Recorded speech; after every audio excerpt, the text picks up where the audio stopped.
Eletromatic, serviço de hoje. Vamos falar sobre arrefecimento e os fenômenos que o envolvem. Ó, vamos lá. Eu já estava preparando um material sobre o assunto, mas eu estava só esperando chegar algum carro aqui que oferecesse as condições para eu mostrar isso daqui, ó. E eu tivesse tempo, lógico, para fazer a filmagem. Já ouviram falar em corrosão galvânica? Outro assunto. O que tem a ver o motor VHC do Corsa, Celta, né?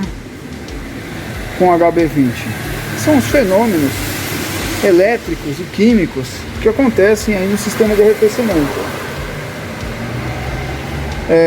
A corrosão galvânica, ela é principal quando a água fica ácida. O que acontece? O material mais nobre, no caso o bloco de alumínio e as outras partes, ela começa a atacar as partes de ferro. Esse carro tem 50 mil km, tá? Não é um carro que rodou 200, 300 mil. Esse é o detalhe. Então, por que acontece isso? É falta de tratamento do líquido de arrefecimento.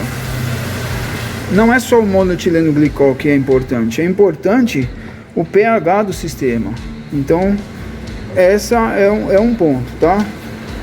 Então, a corrosão galvânica ocorre quando existem dois materiais de diferente nobreza. Um material mais nobre corrói o material menos nobre. Lembra da tabela periódica? Vocês ficavam falando para a professora que vocês nunca iam usar isso na vida de vocês, né? Quem não gostava de estudar, hoje vai ter que, teve que voltar, né, a ler. Mas vamos lá. E esse fenômeno ocorre sempre na presença de um eletrólito. O que é o eletrólito? É a água composta por sais, né, por íons, que faz a condutividade elétrica. Porque a água em si ela não conduz eletricidade. Ela precisa ter sais dissolvidos, né, para formar um eletrólito, para transmitir energia, eletricidade. Então ocorre esse fenômeno. O material mais, nesse caso aqui, o material mais nobre, que é o alumínio, ele acaba se preparando, ele acaba não se decompondo com o tempo como deveria, ele acaba sendo preservado. E a corrosão acelerada ocorre no material menos nobre, no ferro, e principalmente ferro fundido. Se tivesse algum componente imerso aqui, seria o mais atacado, mas no caso aqui é um caso clássico de corrosão galvânica. Por isso que é importante sempre tratar o líquido de arrefecimento. Não adianta nesse caso colocar só aditivo bom, de qualidade, claro, mas sem fazer o tratamento. Tem que fazer a limpeza, o tratamento do sistema, do circuito da água, para depois fazer a aplicação do aditivo, aditivação. Outro fenômeno muito comum também é eletrodecomposição. Quando a água se torna alcalina, ela corrói principalmente o alumínio, tá vendo? Alumínio, cobre, aí ela já corrói os materiais mais nobres.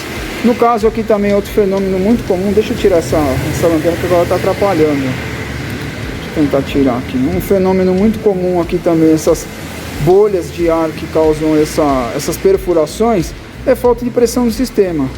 O sistema de água de arrefecimento despressurizado, as moléculas estão dispersas. Então ele faz com que elas vão batendo e vão tirando o material. É outro fato que faz com que ocorra isso daqui.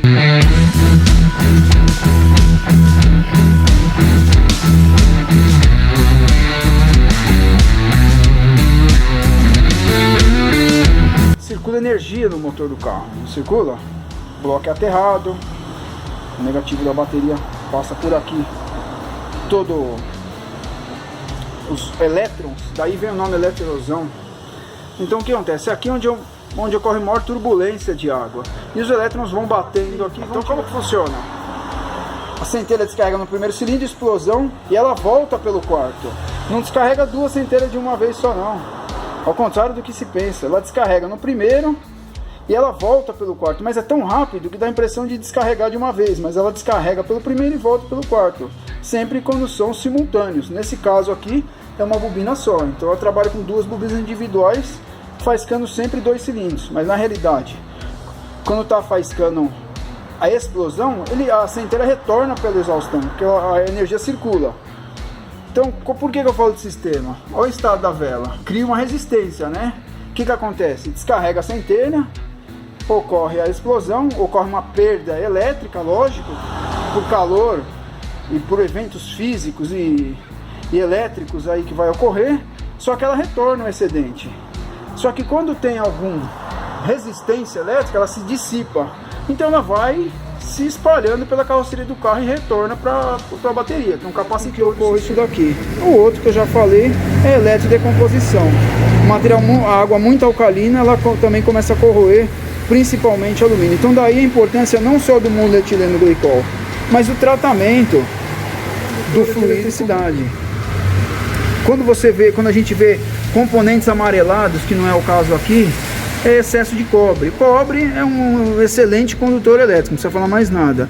Do outro lado também pode estar, quando a gente pega algumas partes esbranquiçadas, é excesso de cálcio na água, que faz com que fechem as passagens, e começa a causar um entupimento no bloco, então no radiador. A ideia aqui, para preservação do sistema de arrefecimento, né, não só o monoetileno glicol presente em aditivos de qualidade, mas o tratamento do sistema em si, que vai chegar um momento que vai estar tudo atacado, tudo corroído, não adianta mais fazer interferência, que o sistema já está todo de qualidade, o material já está degradado, é lógico, você vai fazer a limpeza, o aditivo vai limpar essas partes, e vai começar a aparecer vazamento de todo lado.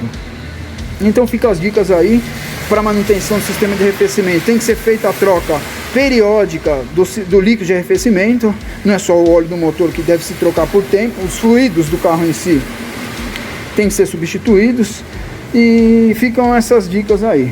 Beleza? Eletromatic.